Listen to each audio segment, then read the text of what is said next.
there we go. Had no audio, hadn't switched on the mic. So yes, it is bare-chested me right now. Just quickly letting you guys know I'm live.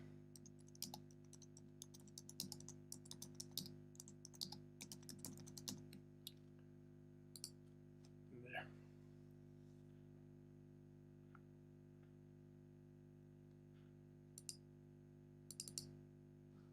Okay, all right, there's two of you. Hopefully I've switched the audio on and now it works. If you can hear me, please let me know. Thank you. Yes, sorry, I'd forgotten to switch it on. It is now on. And all I said was, yes, I'm here bare-chested, cover my nipples, because it's very hot. And although it's raining, so it's one of them. And I thought we will quickly discuss the Russian coup that's going on and espresso drinking. But in true Russian fashion, I defeated you because I'm actually drinking fizzy white wine. But you all came here to hear about the espresso. But you see, the espresso's already finished. Of course, that's not the whole story, because I have more espresso. So, are you starting to understand how Russia works?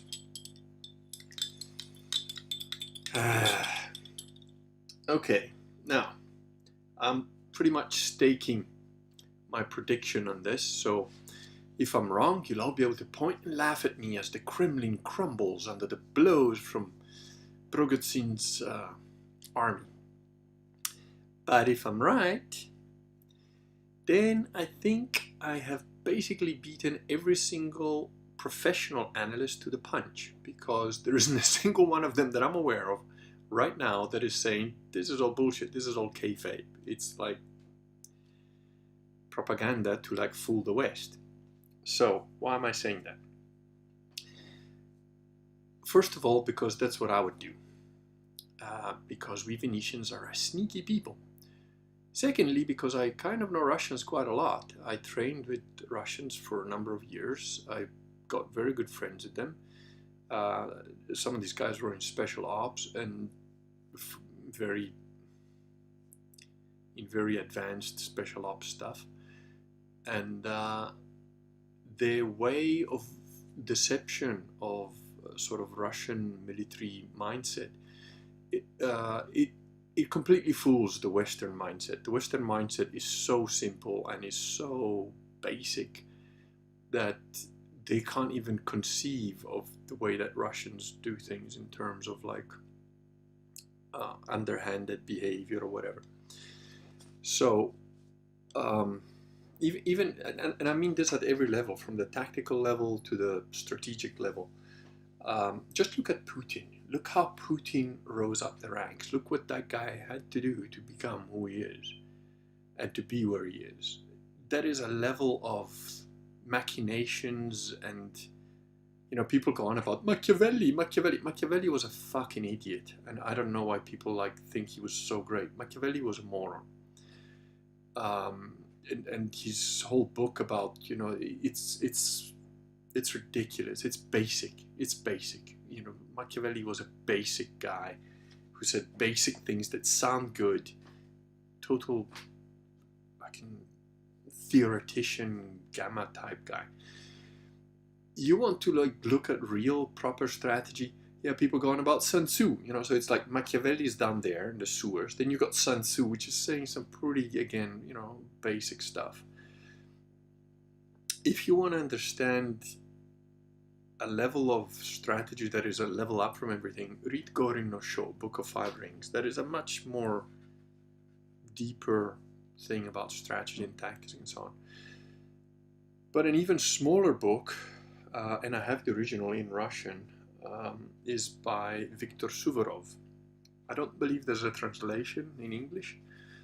There is another Viktor Suvorov who writes about special forces and whatever, but he's just a pseudonym. That's not the real Viktor Suvorov. The real Viktor Suvorov was a very well-known general, and actually one of my ex-girlfriends has got that surname, so I think she might have been related somewhere down the line, or, you know, the Russians don't have a lot of names, so maybe not. But anyway, Russian strategic thinking and Russian tactical thinking are a different order of deception level from Western thinking. So what does that tell me? Right away, that tells me a very important thing. A guy like Putin would not get a guy like Prigozhin have as much power as he does, and I mean real power, because real power comes out of the battle of a gun, like that Mao guy said. And Prigozhin controls a lot of firepower, a lot. There is no way that guy would be there and have that level of power without checks and balances on him. I fully expect that our political commissioners next to Prigozhin that are under orders to put a bullet in his head if he doesn't do what he's supposed to be doing. I also believe that Prigozhin has got a huge amount of latitude. Why? Because he would have been vetted. It's different from Western vetting, right? If the West was going to suddenly hire me as, I don't know, whatever, an assassin, a spy or something, they would vet me, they would look into my background, they would, you know, go a deep dive onto everything they can find out about me, and then they'd make a decision within a few weeks, months, maybe a year. That's not how Russian vetting works. Russian vetting goes on for 3-4 decades. It's like, yes, we've seen this guy and we've kept tabs on him for about 35 years, so we might be able to trust him. We're still going to have 3 political officers right next to him, 2 of them which grew up with him for 25 years, who are going to absolutely put a bullet in his head if he doesn't, you know, if he deviates from the track. That's how Russian political power at a high level operates. So in the first place, Prigozhin wouldn't be allowed to do what he's doing if the powers that be, and ultimately the powers that be are Putin, and Putin is a very smart man, didn't want that to be the case. Wouldn't happen. Secondly, we're dealing with modern warfare. What happens in modern warfare?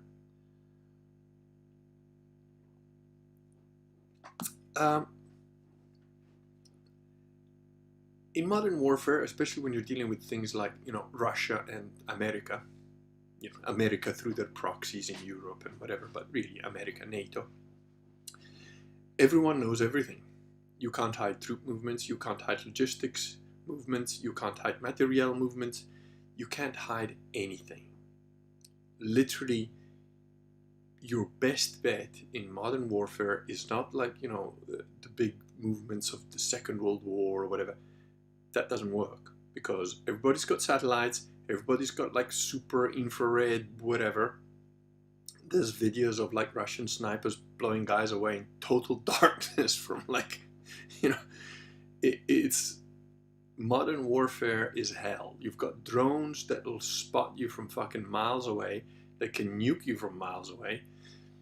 You won't even hear or see the drone. You just blow up. That'll be the first you know of it. Everyone can see everything. So if everyone can see everything, how would I fight? What would I do if I was the big general in command of everything? And now look at some disgusting consideration that you would not do in the West. Have a little sip of coffee, then remove bitter taste with wine. Now if that fucked with your head, just the military stuff goes even worse. So what would I do? Well, first of all, in that kind of warfare, I would never have massed troops. My troops would be like the Red Indians of long ago or the Mongols. They would be spread out as much as possible. Tiny units, you know, 2-man sniper teams, 3-man operators. The Russians are using like one guy. You know those, I forget the name, those big trucks that like fire up to 30 rockets that just like, that's one guy. It's like one guy in a truck. He just drives the truck, boop, stops, types in the coordinate, fires, moves. That's what I would do. Exactly what I would do. If I did have tank guys, they would be like hidden in like bunkers with the tank ready to roll out when we get attacked. I wouldn't be going forward. Let them come to me. If there was a push forward, it would be after bombardment with artillery and air support had like fucking wiped everything out, and then it would still be moving in like in a very spread out fashion, little units one at a time, possibly supporting each other with cover fire and so on. What are the Russians doing? Precisely that. In this kind of warfare, I mean, this is basic shit. This is a 10-year-old can understand this, right? A Venetian 10-year-old, a Russian 10-year-old. Clearly not a 4-star American general, none of them, but a normal 10-year-old Venetian or Russian will know this. What is the next thing that you would, where is your warfare front really needs to be spot on? It's the information front, which means cyber warfare, which means even more than cyber warfare. Cyber warfare is great, sure, cripple your enemy, shut down his whatever, power stations, okay. But the real warfare is in the zeitgeist. It's the psyops. It's what people believe. Now, I've written this, I think it's more than a year ago. It's a long time ago, months ago. Russian propaganda is completely different from Western propaganda. Western propaganda is like, we're winning, Zelensky is going to lead the charge, we won, there's a coup in Moscow, Putin's done, Putin's dying of cancer. It's all bullshit. It's just words. It's just words that mean absolutely fucking nothing. Russian propaganda is much more effective because they don't really say anything. They just say, oh, we have done this, and you go and look, and oh yeah, they did do that.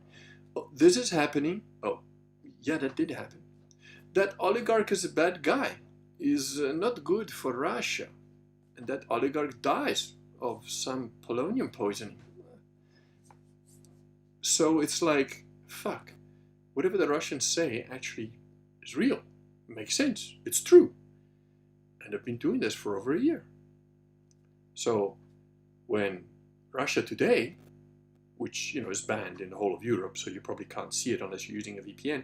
When Russia Today says Prigozhin is making comments about that we should absolutely have mutiny, the West goes fucking apeshit because it's like, oh my god, the Russians always just say exactly what's happening, and now their own Russia Today news channel is saying there's like trouble in the ranks. Oh, it's gotta be true. Putin's done, checkmate. And that's what they're gonna run with. Why do that? Well, because then you can have massive troop movements throughout Russia. Keep in mind that Russia has not had conscription yet. Okay? So they're fighting the entire fucking deep state of the USA with their NATO lapdogs, and they've been doing so for over a year, what is it, 2 years now going on? A year and a half? And they've bitch slapped the whole of the West by using hired mercenaries, paid mercenaries, and prisoners. They have been using guys in prisons and saying, oh, you're a rapist, a murderer, a fucking thief, whatever, you can carry on staying in jail, or you can go to the front and you do the fighting, and when you're done, your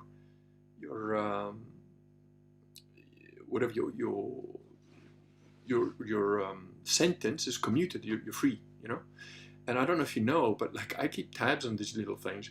There's a recently returned from the front, one of these criminals that was like put at the front to fight. He came back home and he raped like 2 girls or something, and now he's like probably gonna be fucking shot. Russia being Russia, he'll be arrested and then he will disappear. These are hardcore criminals that are kind of like the French Foreign Legion. Like you could have been done for murder, but if you joined the French Foreign Legion, you could be a complete convict and you would be accepted. That's what the Russians have done. They've kicked the shit out of the whole Western military machine using mercenaries and fucking convicts. They have not instituted conscription. They have said, okay, if you guys want to, volunteer, we'd appreciate that. And guess what? Out of a population of 145 million, which includes every single man, woman, and child, 500,000 Russians signed up voluntarily to be in the active fucking forces. And these guys have now been trained for over a year.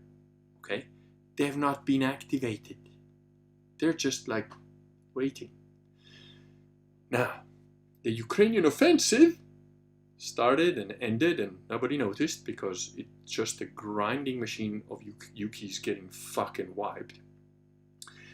But the West has, the retards of Europe have made noises about, oh, well, we're gonna, the Poles, my feelings on those people, have said, we're willing to send our men directly into the fighting. At which point Putin said, oh, well, if you send your men directly into the fighting, just be aware that we will then be actually attacking the command centers of this whole fucking military operation. That can be interpreted as, we will nuke fucking Washington. You could interpret it as that, because he's saying, well, we've let your cocaine clown run around and do his thing, but yeah, we've had enough now. And if you're going to actually start using other European guys to try and attack us, we know that you're willing to fight to the last Ukrainian. But if you're now going to get other NATO countries to send soldiers, well, okay, we're going to lop off the heads of the people deciding these things. And who are these people? Ultimately, they're the guys in the USA. But, there are puppets all the way along. So what do they mean? Do they mean Cocaine Clown gets a nuke? Or do they mean, London or Rome or Belgrade or, Belgium? Whatever, Or what's the Brussels gets the nuke? The hypersonic nuke, which nothing can stop and can hit anything in Europe.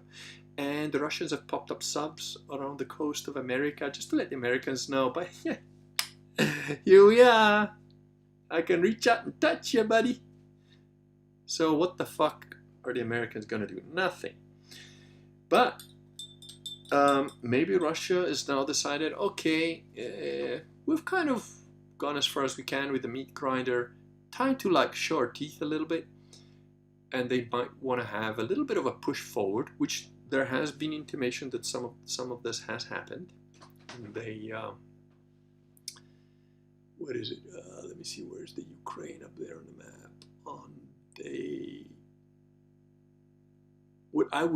I know that most of the fighting is happening on the southern side, but I would call the northern part of that southern battle area is the mosquitoes just going wild on me here. Get the poison a bit closer. And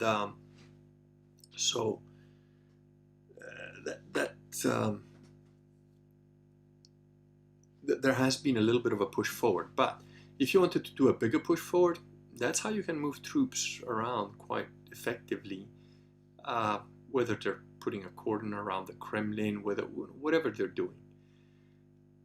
So the longer this coup goes on, this coup story goes on, the deeper I think the deception is. So if within 48 hours or so we see Russia taking over a chunk of Ukraine all of a sudden, then that's what it was mainly for.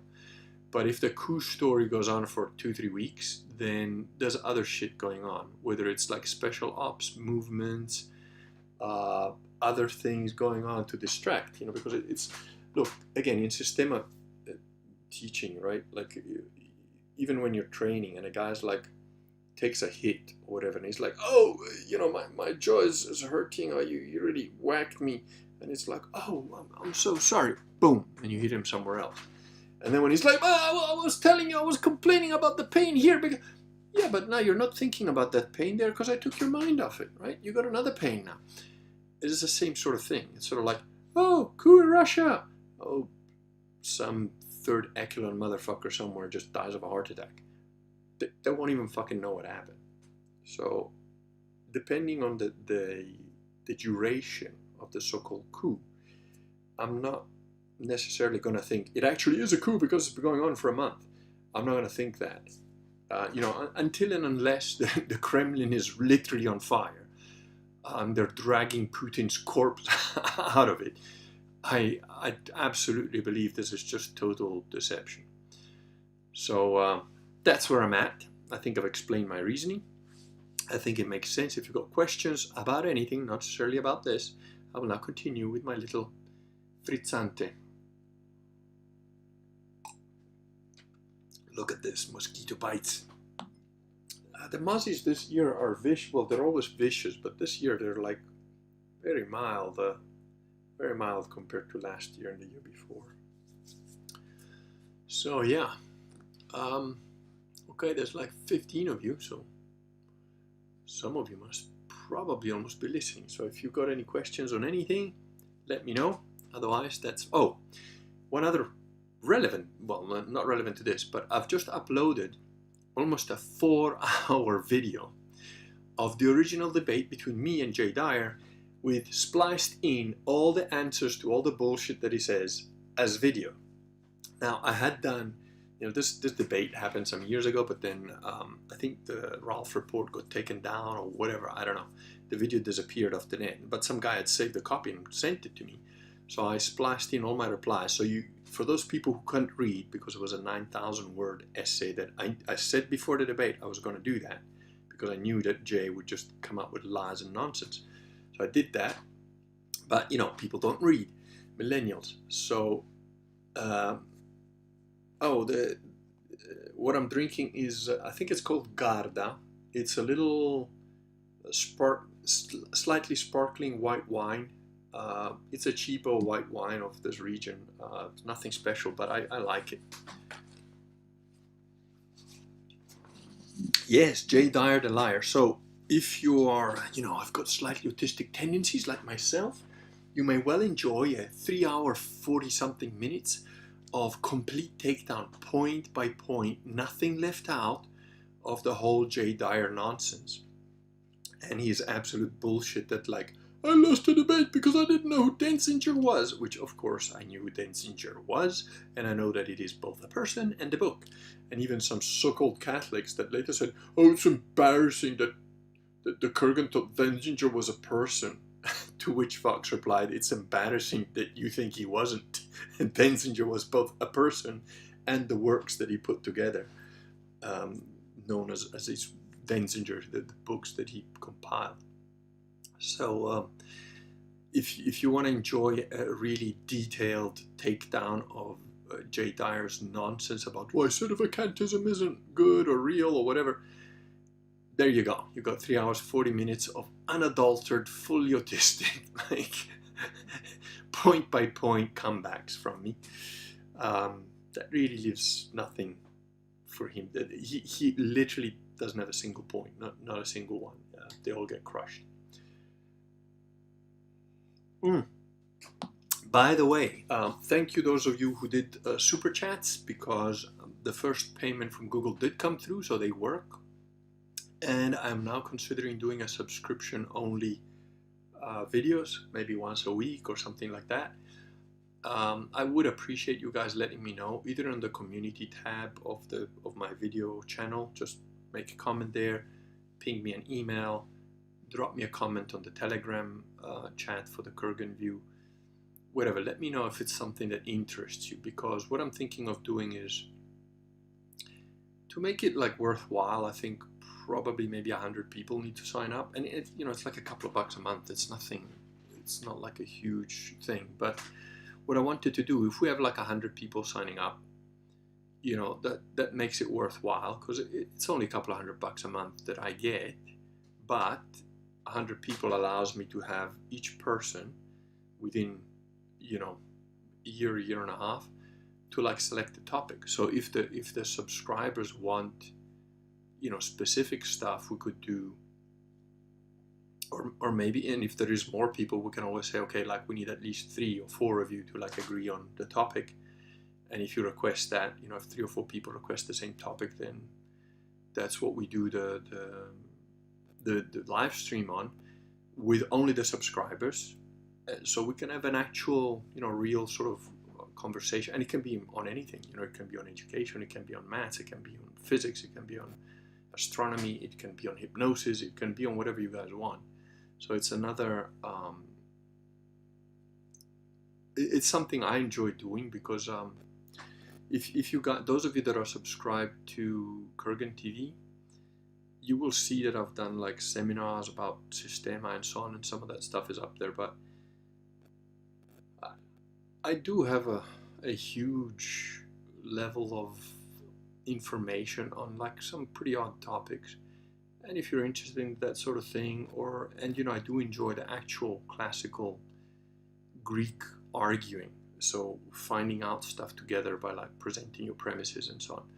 So if that sort of thing interests you, then let me know.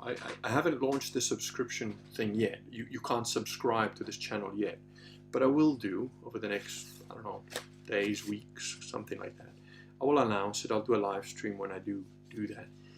I'm sweating like a fat man in a bus. But let me know, and if there's interest, then I'll do it, and if there isn't, then I won't. I do like the idea of, you know, I like the fact it's usually you guys are always here, sort of thing, or at least, you know, about 20-25 people are always on the live stream. But I know that a lot more people watch it afterwards because it's like hundreds of people later. So I think I like the idea of, like, you know, not necessarily an exclusive club, but sort of exclusive and sort of dedicated to the people that are supportive of what I do and so on. Let me know if you're interested in that, and I'll go for it. And fire questions right now if you want. I've only been going almost half hour, so I still have some in me. If you want to ask anything on whatever topics, go for it. If you want to change topic, whatever. Machilerata says, Kurgan, do you have any hypnosis examples or suggestions to use on first dates? Sorry for fat fingering your name. Yeah, no worries. Helena of Troy. Hello. Well, Machilerata, that is a very sort of touchy little topic. I mean,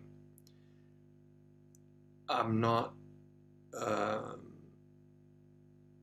Look, what are you asking me exactly? Are you saying, oh, can I hypnotize some chick to end up in bed with me on a first date? If you could, I wouldn't teach you, okay? If you could get some woman to go to bed with you against her better judgment, then I wouldn't do that. I wouldn't teach you to do that, because I think that's unethical and wrong.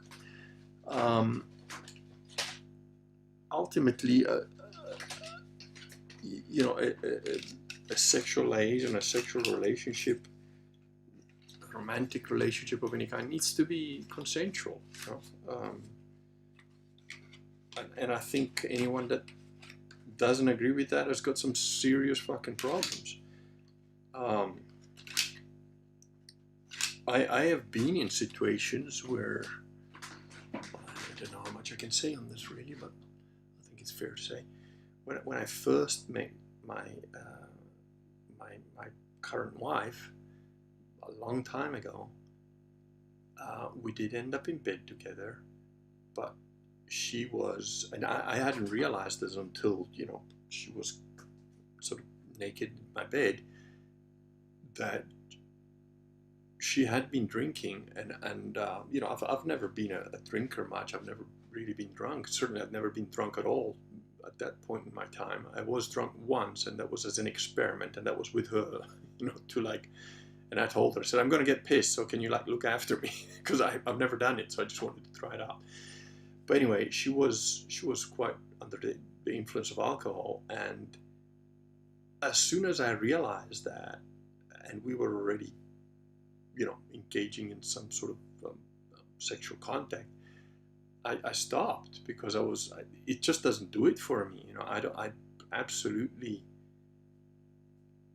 quite honestly, I wouldn't be able to physically perform if I thought that the woman under me, or potentially under me, is like not compos mentis. It's like, what the fuck? What's the point? You know, like I want her to know what's going on. I want her to enjoy it. I want her to be conscious. I want her to be like present. So I wouldn't, you know, I have a very big issue with that now. So no, I wouldn't teach you how to do that. Okay, you no sex until marriage for me. Made my last ex wait. I already know how to vet for marriage. Just have trouble getting past first dates because I'm too autistic. Oh, okay. Then my suggestion would be self-hypnosis. Before you try and hypnotize anybody else, hypnotize yourself. Thank you, Sam, and good night to you too. Hypnotize yourself and watch it's video number 4. So if you go to my YouTube channel, go and look at the videos. I don't think it's under live stream. There's live stream and there's videos. Go under videos. It's video number 4. Video number 4 about Asperger's and high IQ and so on. But regardless of your IQ, the information in that video will teach you how to level up problems. So if you've got some autistic tendencies, what tends to happen is, first of all, it's very difficult for you to lie, so you're very honest. That's a problem for most normal humans, because most normal humans can't take the truth. They freak out. They think you're a liar. They think you're crazy. It's unusual. They're not used to dealing with it. So Sam says, I have an early morning plan. Good night. I'll watch in the morning. God bless you all. Thank you, Sam, and God bless you too, sir. So the problem if you've got autistic tendencies is that you're too direct, too honest, and it freaks people out, especially women, because they tend to link that level of behavior with crazy creeps or whatever, which can be the case, but it's not the case with autistic people. Autistic people tend to be very genuine. Autistic people have a very difficult time being deceptive. They really struggle with lying or saying something that they believe is not an objective fact. That probably, I know how fucked up this is, and it is fucked up, but it probably works against you when you're trying to get together with a woman or meet with a woman. Also, if you're autistic and you're like, no sex before marriage, that can also turn women off. There's a guy who's going to come visit in August here, who's getting married, and he had that approach initially. We emailed quite a while. He changed that approach. He sometimes is in the chat. And he's now getting married. Again, I'm not the Catholic Church, so what I say is not necessarily always aligned with the Catholic Church. I am a Catholic, but I am also a realist. So, right or wrong, what I advised him to do, and he did, worked. So, I hope that helps. If not, ask more questions, okay? I do want to try and help you as much as I can in this sort of thing. It's an important question that you asked. It's a very relevant question, so don't be shy to ask more. Anthony says, what would you say to the Orthodox who say Protestants wouldn't exist without the errors of Rome? I would say that the Orthodox are schismatics and that they are going to attach to any little, fingernail grabbing thing that they can do. Let's be very blunt. First of all, there is a lot of evidence, that Martin Luther was actually Jewish, and there was actually a hitman that was hired and protected to do a hit job on the Roman Catholic Church. Did he have an easy time making a hit piece on the Catholic Church? Sure, because the Catholic Church, did it have corrupt priests, bishops, and so on? Absolutely.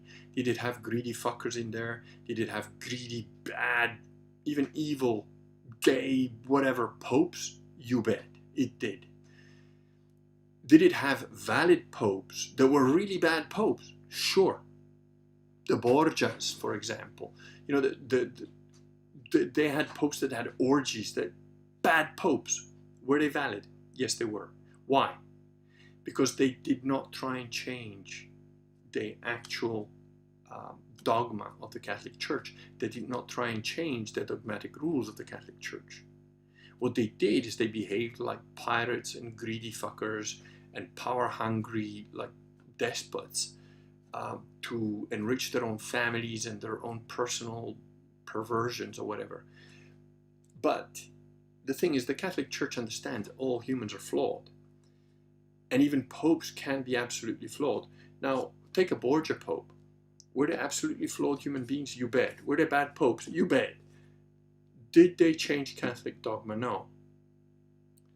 Did they try and destroy or go against the magisterium of the Church? No. And therefore were valid popes. Have we had pretend popes that were maybe supposedly good, but that actually were bad popes because they tried to change the magisterium of the Church? Yes. There was over 40 of them before 1958. So, the fact that the Catholic Church had corrupt men in it is not an excuse. They always had corrupt men in it, from the very beginning. And there was always Gnostics and infiltrators trying to destroy the Catholic Church. So, no. The Catholic Church did not create Martin Luther King. Martin Luther, not King, that's the other guy.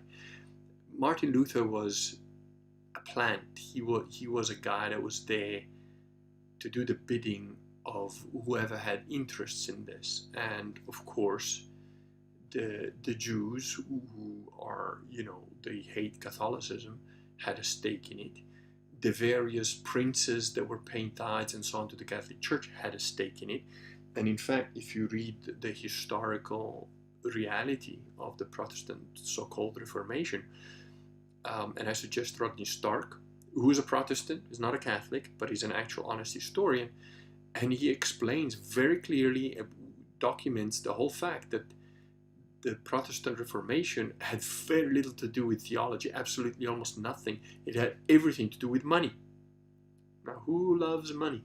Well, everybody right now. The princes that don't want to pay the tithes, those guys with the small hats that they tend to have some sort of thing about money. So, no, it's nonsense. It's an excuse. Just like it's an excuse and a lie that the Orthodox go on about, oh, but the Catholics came here to overtake our lands and they burnt down Constantinople and they were evil guys. No. After the schism, which was the fault of the Orthodox, because yes, it's true that 3 bishops excommunicated the emperor in the East, and the emperor in the East similarly excommunicated the 3 bishops and the whole of Western Catholicism. But those 3 bishops didn't have the authority to it. And the next pope that came up, they didn't have the authority because the present pope was dead at the time that they did that. So they had no jurisdiction, they had no authority. The next pope that came up basically said to the Eastern emperor, hey dude, chill, we're all still brothers and whatever. And it was the Eastern emperor that, like, power hungry, said, no. Even 50 years after all that thing happened, when the Orthodox said, hey, we're getting killed by the Muslims, come help, the Catholics came to help. And literally, these were believing Catholics who followed what Pope Urban II said and went to help their Orthodox, inverted commas, brethren that had split, that had schismatized from the Catholics. They still went to help them. They sold all their lands. They went with their families, their wives and children dying along the route because it was too hard. They went there, they saved their lands, and then they got backstabbed by the Orthodox, who made deal with the Muslims to kill off the very Catholics that had reclaimed their lands for the Orthodox, because they all swore allegiance to, like, the emperor before they went in, except for Bohemond, who was like a smart guy. His name was Marco. And this happened 3 crusades in a row. And only at the 4th crusade, the Catholics said, you know what? You guys are backstabbing motherfuckers who are trying to kill us. And they sacked Constantinople. They still held the lands in the Outremer, beyond the sea. In other words, the lands that the Orthodox had absolutely failed to protect, had let the Muslims override and overcome and enslave not just Orthodox people, but all along the coasts of Catholic Europe. It's estimated that more than 1 million people were enslaved. Those not the ones that were killed. The women and children primarily, but also men. Men to, like, row the boats, women and children to be sex slaves, and eventually soldiers after they got castrated,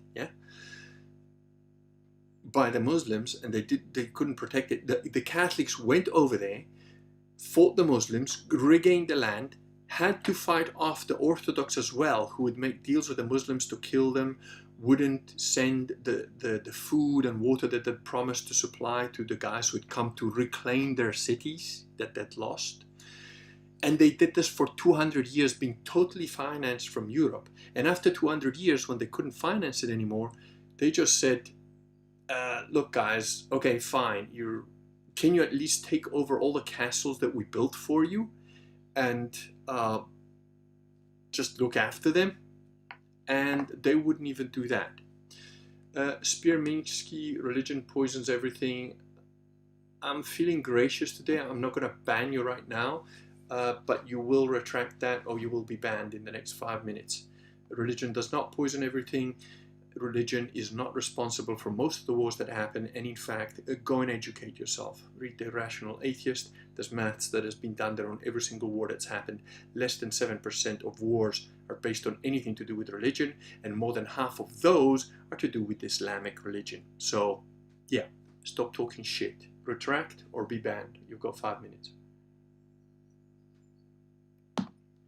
So, yeah, that's what I'd say to the Orthodox.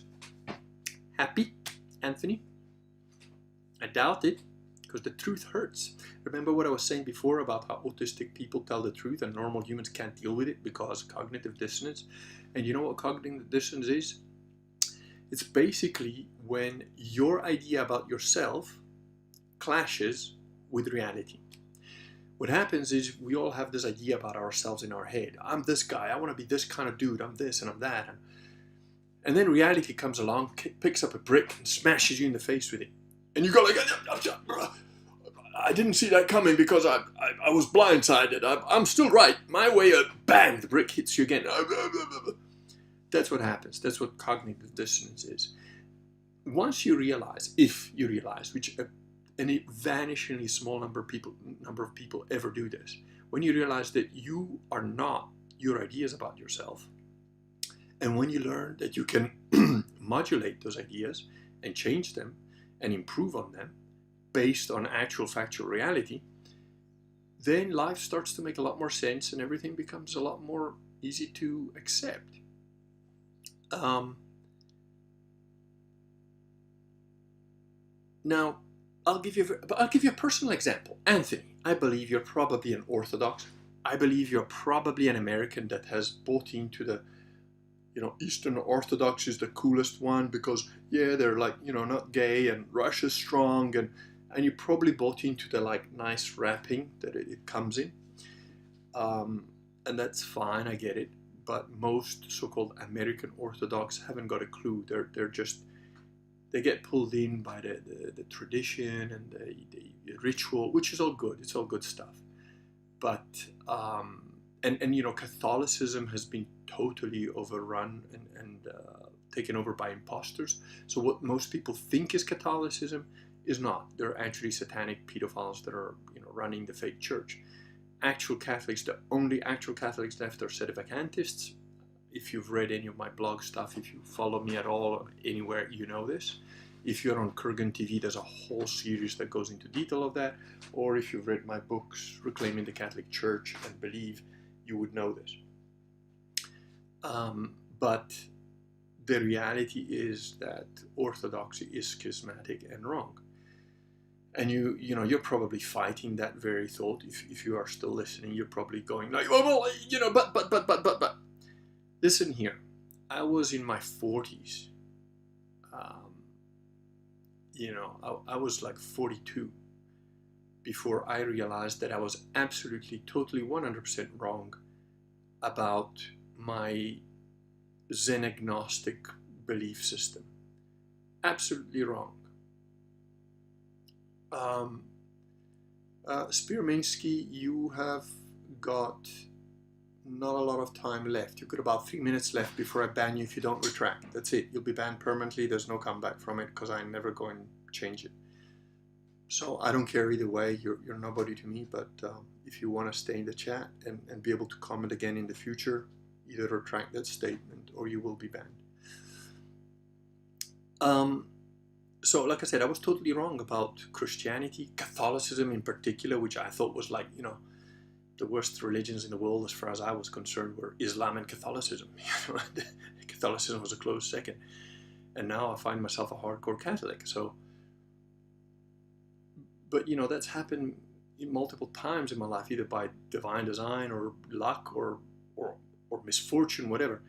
I did karate for like a couple of decades, 2-3 decades, before I met a guy who did Systema and could do whatever he wanted with me. Like, could wrap me up like a pretzel. And I dropped karate the next day because my slight Asperger's on it makes me able to confront reality and know that the truth is absolutely always the best choice. It's the best situation. Pick the truth over any lies, and your life will improve dramatically. So I have no problem dropping my wrong ideas, even about myself, about all sorts of things. I've recently been doing that, actually, quite a big step. And it never ends. I'm in my 50s. I'm still learning shit every day. And so you should, if you're an open-minded person that is willing to, when I say open-minded, I mean open to reality. Okay.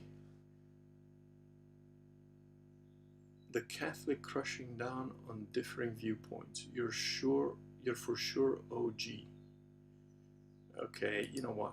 Fuck it. You don't get 5 minutes. You're banned. Bye. It's just, why not face reality? Your life will be measurably better for it. And again, so-called Protestantism has got like almost 1 billion people following it. Orthodoxy has got like a few 100 million following it. Fake Catholicism has got over 1 billion people following it. But what does it say in the Bible? The road to hell is wide and well paved, and the road to salvation is narrow, hard, and only a few people will take it. Well, guess how many the sedevacantists are? Best case scenario, maybe 1 million. So, Anthony, I'm not hurt. If you're the Anthony I think you are from Social Galactic, I'm glad to see that, because then I probably clocked you right. And I'm not having a go at you, I'm just explaining something. I'm not hurt. I'm Orthodox because I am of Greek origin. Oh, there you go. And returned to the faith of my ancestors. That's fair enough. That's a good point. The Orthodox faith produces saints to this day. Like I said, I'm Catholic, and as a Catholic, there's no salvation outside of the Catholic Church. I have a lot more time and a lot more patience for Greek Orthodox, actually more than Russian Orthodox even, because the Russian Orthodox are really kind of an offshoot of Greek Orthodoxy. And I do believe that the Greek Orthodox, as far as the Catholics are concerned, they have valid sacraments, so we're very, very close. Unfortunately, the Greek Orthodox apparently now sort of recognize the fake Bishop of Rome, Bergoglio. So as a result of that, you've kind of gone a step backwards. I don't necessarily have a problem with your average Greek Orthodox. What are we going to fight about?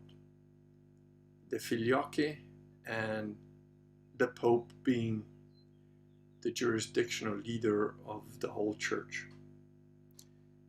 There currently isn't a valid Pope, so that's kind of a little bit of a moot point. And are we going to argue about the Filioque? Okay, let's argue about it. You're wrong. It's in the Bible. Read it. It's in the New Testament. So we're right. Fuck yeah. The monks on Mount Athos, I think, are exemplary people. We all see through a glass darkly. I certainly don't claim to be a Catholic with a deeper understanding of the truth than a guy that's been on Mount Athos for 40 years praying. And I do believe that God ultimately judges us on the internal forum, meaning our internal belief system. And Catholic dogma says that God does and can forgive invincible ignorance. So you've been born Greek, I'm sad for you. No, I'm just saying you were brought up into that, you left it, and then you come back to your ancestors, and your ancestors, your history is a very important thing. It's a very important thing. So I see no problem with that. And I see that as, if you are wrong and I'm more right than you are, then possibly there's a bit of invincible ignorance there, and God will forgive it. It's not for me to say ultimately. If you're a Protestant, it is for me to say, because I can, and it's obvious. You guys are a lot closer to the truth than your average Protestant is by like literally 500 years and light years of understanding. So, I think, and Anthony says the Greek Orthodox Church was infiltrated by Freemasons a century ago. There are problems. Well, they were all infiltrated. The Catholic Church was infiltrated over 200 years ago. It started about 300 years ago, really, and got really moving about 200 years ago, and then became really, really already well deep into there 100 years ago. 100 years ago was already beyond saving, really. So yeah, I hear you, man. And I've got no problem being in a foxhole with a hardcore Russian Orthodox, a hardcore Greek Orthodox, or a hardcore atheist who's honest and honorable and whose word means something. Ultimately, I do go on about Catholicism because it's my duty. As a Catholic, I'm supposed to tell the truth about Catholicism and spread it as best I can. So, yeah. George Antonio Bird says, hey, and Wade Wilson says, only interaction I had with an Orthodox ended up with him saying Bergoglio is my Pope, as if it's set in stone and there is nothing to do about it. Enough for me to never pay any attention to them ever. Yeah, Wade, you've got to understand that most Orthodox in the West are LARPers. They're like the pagans, they're like the pagans that are like, I believe in Thor and Odin. Same shit. Absolutely the same stuff. It's complete LARPing. It's live action role playing. I'm now an Orthodox. We got cool beards and the icons, and yeah, I stand in the church instead of sit down, and we're strong because Russia. And the average Westerner hasn't got a fucking clue. The average Westerner has been imbibed and fucking boiled into the zeitgeist of Protestantism, which is secularized Christianity, in other words, Satanism, for 500 years. So they have no clue what actual Christianity is. You have to go back to the source. You have to go back to the original. You have to read the patristic fathers. You have to go to actual Catholic Mass, which is sort of a Sedevacantist Mass, and so on. You've got to really dig deep to know the truth. And once you see it, like any truth, once you see it, it's undeniable. It's like, oh fuck, yeah, I can't prove this wrong on any level. So yeah, the average Orthodox is just a sort of half brainwashed LARPer. People like Anthony or my Russian friends, I think they're closer to the truth because they're genuinely following their real ancestral, traditions, and that is far more excusable and real than your average Protestant turned Orthodox. Tides of Truth waves a hand. Anthony says, I also believe Jay Dyer is a gamma. Yeah, Jay Dyer is totally, he's a Spurgatron. He's definitely got Asperger's or autism. He's got a huge ego. He's got an absolute need of fame, of wanting to be famous and right and thought of as a smart guy. He's not. I do believe he does read. He has read a lot of, he's read a whole bunch of books on Calvinism, like 13 volumes or something, and I believe he has. Now, you have to be fucking retarded to read 13 books of Calvinism. It's just like, I don't know. It's like reading the extended works of the Federal Regulations of Acquisition, which I have done, but that was for work. I was getting paid. It's just complete fucking nonsense. Why would anybody read that shit and even believe it or try and understand? So I do believe he reads that stuff. He's not smart enough to understand what he's reading, and he thinks he's like, he pretends by using these words and saying quotes which are fake, which I proved in my last video that I uploaded, number 290. Go look at that. Because he says, I quote this canon and this canon and this canon, and I quote this paragraph from Denzinger, and I take it apart. I show you the actual paragraph, the actual thing, and then I show you what it says and what he's trying to pretend it says. He just lies, like nobody else is going to read that shit, so he thinks nobody will look into it. It's fucking bullshit. So yeah. Wade says, yeah, they believe in Thor and Odin, and they don't know what the blood ego sacrifice is. 100% posturing LARPers. Exactly. It's fucking nonsense, Nor do they know the practices of these people when it came to their wives and women in general. It's just fucking rubbish.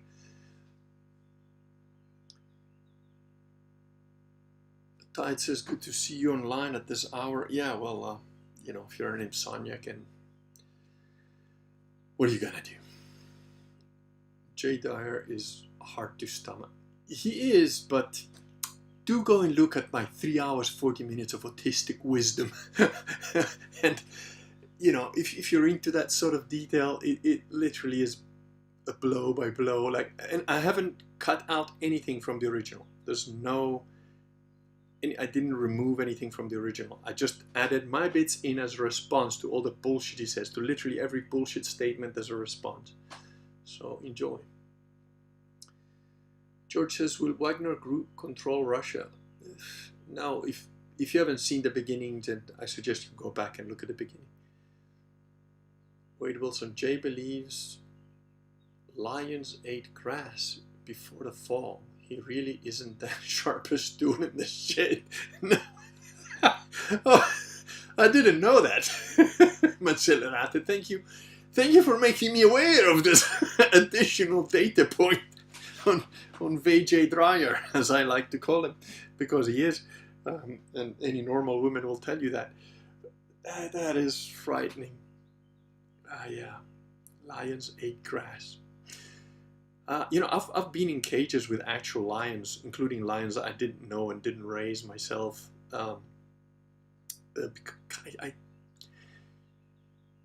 When you're a curious guy and you're not afraid of much, you can do some really stupid shit. And I'm mostly alive because of fast reflexes. Most of it is that, and huge guardian angels. I mean, there's guys up there that love me. They've got big wings and they look after me.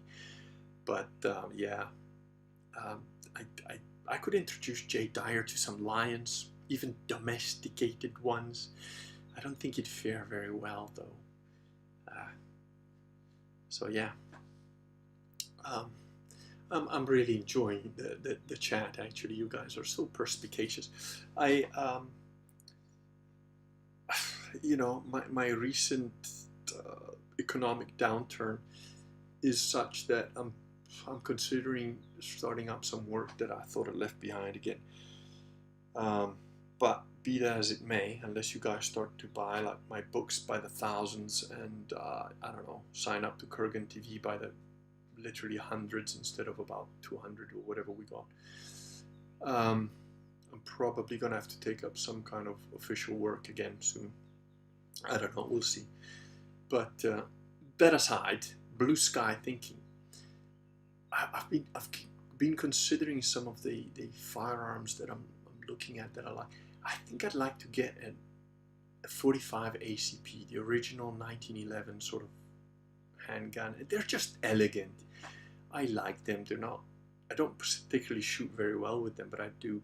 And another one is the Uberti converted, 1851 Navy converted to like a modern 38 Special. Just because, I do have a black powder one, and it's like a Colt Dragoon. It's not in this country. I left it in Africa when I left there, but it's just black powder is a bit of a pain in the ass, and and it's corrosive. So but 38 Special is easy enough to get, and I just love the look of that gun, and I want to shoot it. And then I want to get also a Winchester lever action. Probably the 1866, but I don't know if they make that. The Uberti version is not quite the one I want, so I don't know. And the ones that I do want, I think, are like $3,000. So I'm not, and they're made in the States. I don't know. I'd have to import. I don't know. It would be weird. But I just thought I'd share that with you, and it would be fun to just shoot with that, or maybe even hunt. I don't really like to hunt anymore. And in Italy, it's, the hunting in Italy is like you're shooting domesticated animals. I wouldn't want to do that. But I could see a trip to a country where maybe I could just hire the gun out. Maybe the USA, if it wasn't, hellscape or whatever. In an ideal world, I would like to go on a week-long camping trip just with the 1851 Navy and a Winchester rifle, like good old cowboy days, and just camp out for a week with a little bit of hunting thrown in just to eat what you shoot, that sort of thing. That would be cool. That's something I'd like to do. It's on my bucket list. If I ever get a chance, I'll probably try and do it. And Anthony says, I also agree with you that just because Russia is ascending doesn't mean that's an argument for orthodoxy being correct. Yeah, look, Anthony, at the end of the day, I absolutely believe Catholicism, sedevacantism, is the closest thing to the truth. Do I believe it's absolutely perfect in every detail? Probably not.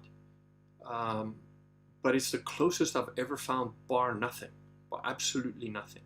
And when I first started looking into Christianity, my original instinct was to go for orthodoxy. Originally, I had a lot of Orthodox friends. I liked the way they're thinking. I liked the mystical aspects of it were very satisfying and very easy to grasp, as opposed to the Catholic ones, there's fewer of them, they're a lot deeper. But ultimately, I have to go with what I thought was the true. And, for myself, as I've said before, I would deny it for my children, maybe, or somebody I really love. But for myself, you could kill me and I wouldn't deny Christ now. And that's a big thing for me. That's a huge thing, considering I was a non-believer, really. I would have never thought I would ever be willing to die not to deny Christ. That was just absurd, like nonsense to me for most of my life. But I am there now. So is there a possibility that you as a Greek Orthodox are actually more correct than me? Sure. But I can only go by what I think is true. And I'm absolutely convinced, I'm certain that the Protestants are all wrong. There's no fucking doubt about that. I mean, that is just obvious. Just like anybody saying 2 + 2 is 5 is wrong. That's just wrong. But we're talking about advanced calculus here, and you get an answer that's like 5th decimal place different from my 5th decimal place. Maybe you're right, But I'm still going to stick to my guns because I've checked my work a lot of times, and that's what I get. Types of research which should always be grateful. Okay. Love the classic Colts and black powder pistols. Elegant. Yeah, they are. They are beautiful pieces, and I definitely shoot better with those kind of comparatively. Okay, now if you give me a well balanced and accurate, well-made 357 Magnum with a 6-inch barrel, I'll probably shoot more accurate with that than with a adapted Colt Navy 38 Special, but not necessarily, because with those old style guns, look, I don't know if it's past life memory or fucking morphic resonance or what, but I shoot accurate with those things.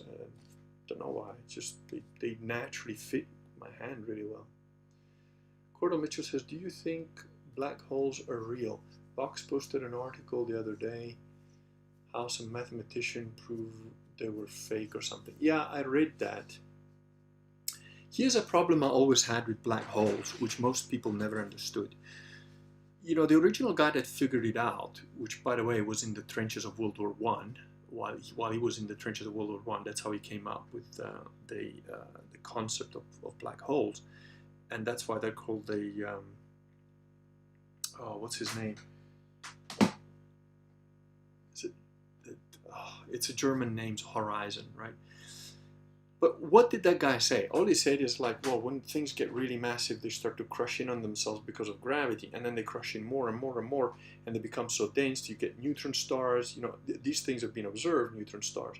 And then what if it's like even bigger than that? Then it crushes down to a point where it's so dense that it bends light, because relativity theory, right? So if it becomes so dense that it bends light, and then light gets trapped into this like um, gravity well, so it'll just start spinning around this really dense object, and it won't get out. So you won't be able to see it because it'll be like a black hole. Now, the average moron thinks, oh, black hole, that means like it like warps space-time and it makes a wormhole. No, not necessarily. I've never personally believed that. I've always thought that a black hole is just a really, really, really dense material object that is so dense that it bends light, so you can't physically see it, like, you know, because there's no light. The light can't come back out because the gravity is so strong it keeps it spinning around that object. That's all to me that a wormhole, that a black hole is, and I don't necessarily think that there's a wormhole there at all. In fact, I think if you could go into a black hole without getting squished and pulled apart by the gravity well, you would eventually smack into like a really dense pebble. So I don't have a problem with black holes not being wormholes or portals to another universe or any of that stuff. I never had an issue with that. I always thought that was the case.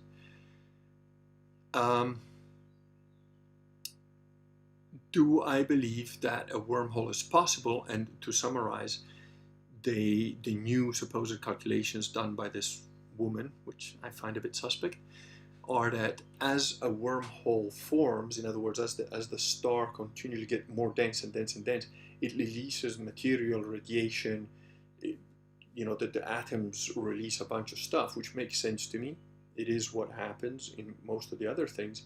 And apparently the calculations are such that it'll release enough energy and enough matter and enough radiation that it counters the original calculation of the gravity becoming so dense that it gets to the point where it traps light. In other words, it never gets so dense that it traps light. My point to that is, okay, if the math shows that, that makes sense. My only question to that would be, what about all these other so-called wormholes that have been observed? And I was always skeptical about them because, wait a minute, if a black hole is what I think it is, then light doesn't escape it. But Stephen Hawking's, who again I have some reservations about, supposedly calculated that as a black hole is forming, it will release radiation. Well, how? If it traps light, then how's the radiation getting out? And if the radiation is getting out, and that's how they've seen the black holes, then this new calculations make more sense to me, because it means, well, actually, while that black hole is supposedly forming, something is being released. Because if a black hole ever forms, in other words, if the material gets so dense that it does trap light, then from that point on, nothing can escape it. So you wouldn't have radiation leaking out of it. So the new calculations do make more sense to me. And I think potentially what would happen is that the black holes, inverted commas, that have been observed are ones that are pretty close to becoming a black hole but never actually do. And so the radiation, light, etc. is more localized and not as much of it escapes to be visible. So something like that. Right, so let me just catch up with the chat here.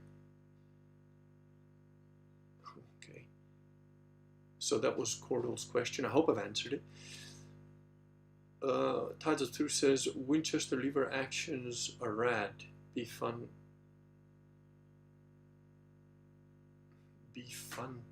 Tom? To own one? I don't know. Be fun to shoot some robots with a Winchester. Now for robots, the dog robots, I'd want like something a lot more powerful, like a 50 caliber Barrett with explosive tips. So I don't want to fuck around with those things. Hey, we have a great rural goodness in the northern Midwest USA. North, east, west. Yeah, okay. It's a bit cold up there, but maybe Montana. I don't know. I don't know where you are, but yeah, you're probably right. Hunt elk in the Rocky Mountains. Easy to rent a gun. Cool terrain. I think an elk is probably a bit too big for me to shoot with a Winchester. I wouldn't want to wound. You know, I'm a pretty. I've been hunting since I was a little boy, and the cardinal sin is to not kill something quickly, an animal. There's a lot of humans that I think deserve to be burnt at the stake, but that's a different topic. When I'm hunting, I don't want like to be the one shot should like wipe the animal out. An elk-sized animal, you know, when you're shooting with a Winchester, you're looking at what, like maybe 44 Magnum pistol round. So you'd want to do a headshot really with open sights. You have to be real close, which is good hunting, but I don't want the animal to suffer, or worse still, get wounded and get away. I would have to track that thing down, even if it took me a week. And so I'd go for larger calibers. But you know, if you're looking at smaller animals, like I don't know, maybe small bucks like springbuck, which you have in South Africa, or I don't know, coyote. If you're into like shooting coyote, which I'm not because I wouldn't need it. I suppose really what I want to shoot is like some bad guys with a Winchester. I don't know. Just, you know, if they ever go a free-for-all in Washington and politicians or something, you know, hey, I'm in, fly me in, or something like that. I don't know. Anthony says, I will say this. If Roman Catholicism is true, it's sedevacantism. Yes, of course, I fully agree with you. What people think is Catholicism, that's absolutely, to my mind, it's even worse than Protestantism, because it's Protestantism almost officialized, you know. So Machilerata says, Kurgan, if you were single, where would the top 3 places you would go to, now that you're Catholic, to meet a marriageable woman? Thanks. Looking to pick up a SIG P228 soon, by the way. Just because I'm Catholic doesn't mean I'd go anywhere different necessarily.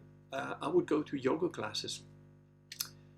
The hot women that do yoga, or the instructors that teach yoga, usually are pretty hot women. And I've got a thing for, you know, if I was single, when I was single, like most of the women, apart from a few odd experiments here and there, which was done consciously, I have a certain standard for the beauty of a woman that I'm interested in. Yoga classes are a good place to go. If you're into, I suppose, book clubs, but I've never actually been to one myself. And I'm not big into bars and clubs, and I never have been. You can pick up women there, but it's kind of a bit of an effort. I've picked up women like randomly, just, you know, I helped a lady once with a bag, and we ended up getting together. I did use the internet, like whatever it was. It wasn't Tinder, it was like more like I don't think Tinder existed back then, but, or if it did, I didn't use it anyway. It was more, what do you call it, you know, dating sites on the internet, and I made pretty basic, simple profile, some real pictures, and then whatever women interested me, I just basically sent the same message. It was like, hey, I like your profile, this is my number, let me know if you're interested. That's it. I just sent out fucking 30 of them, because, you know, the guy will get like a few messages or whatever. Women get thousands of them, so I wasn't going to lose sleep over any one of them. And it was generally pretty good response. So then you go for a date or whatever. And again, I'm not big into like, you know, like small talk and like, oh, let's chat for a week before we meet. I'm like, look, I'm not into that whole thing. I'd rather just take you for a drink or a coffee or whatever. And if we get on, we can go on to have dinner. If we don't, you just say cheers. And I went on plenty of dates where, I'd say about 50% of them after the coffee, either I would be like, okay, thanks, cheers, that was nice, but no thanks. Or they would be like, oh, you know, thanks, but no thanks. and the other half ended up somewhere, whether it was like a 2 hour very meaningful relationship, or 6 months or whatever. My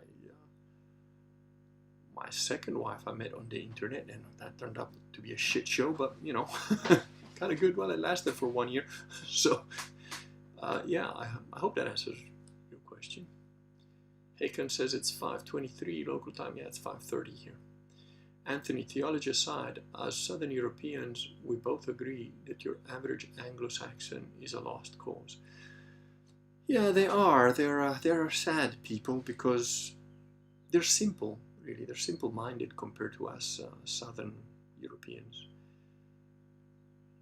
Partly because of the zeitgeist that they've been imbibed in, like Protestantism is a black and white binary way of thinking. And, if you're Greek and I'm a Venetian, you and I, without knowing each other, I'm absolutely certain if you are Greek, we could sit and we could sit around, have dinner, and a few bottles of wine or beer or whatever, and go on for the next 8 hours discussing all sorts of topics, from history to theology to like why the Greeks really invented everything, to which I would say, yeah, and the Venetians made it better.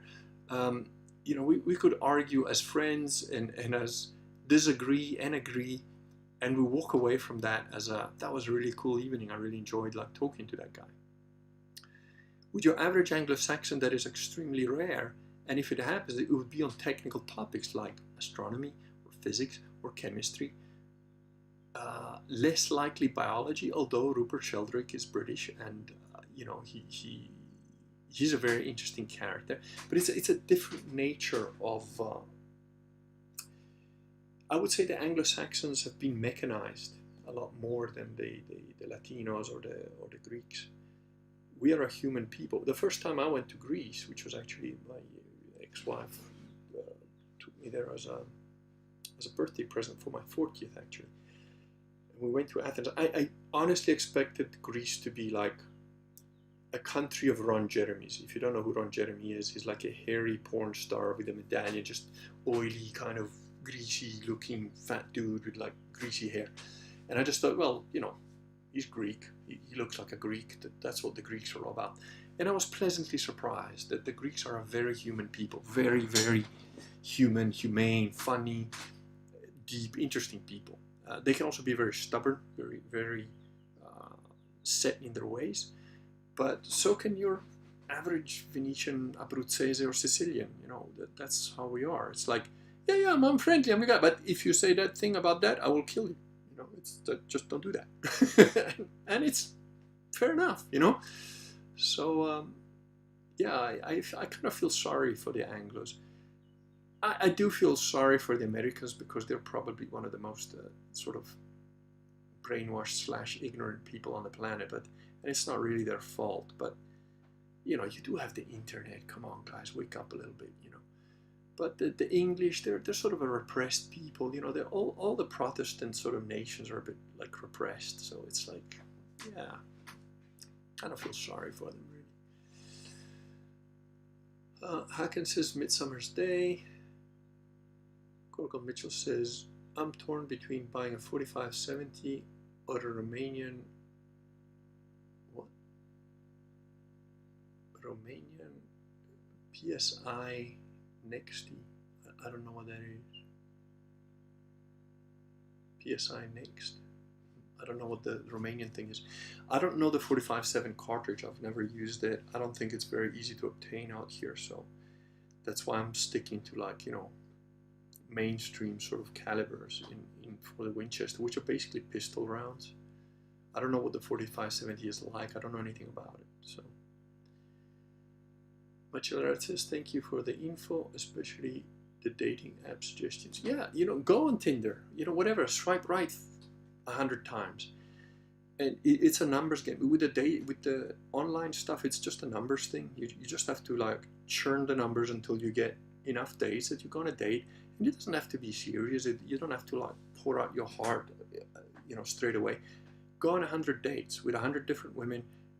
Even if it's just coffee dates, you're going to learn something. You're going to learn how to behave better, how people react to certain things. You'll meet some crazy women that are just like, oh, what the hell?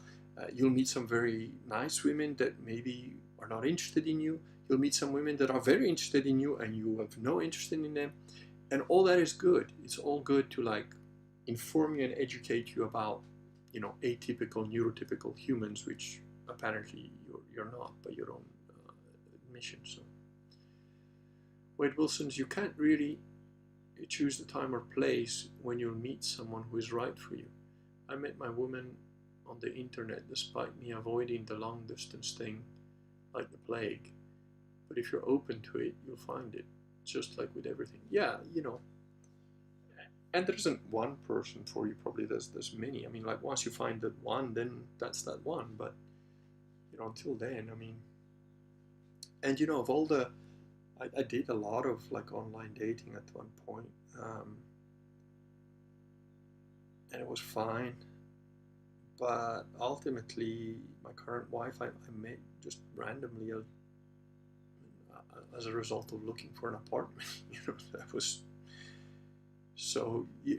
Best played plans of mice and men, right? You just put yourself in the situation, and something will come along sooner or later. Just don't quit, don't give up, don't get despondent. Just carry on, trust in God, and find your way. That's really it.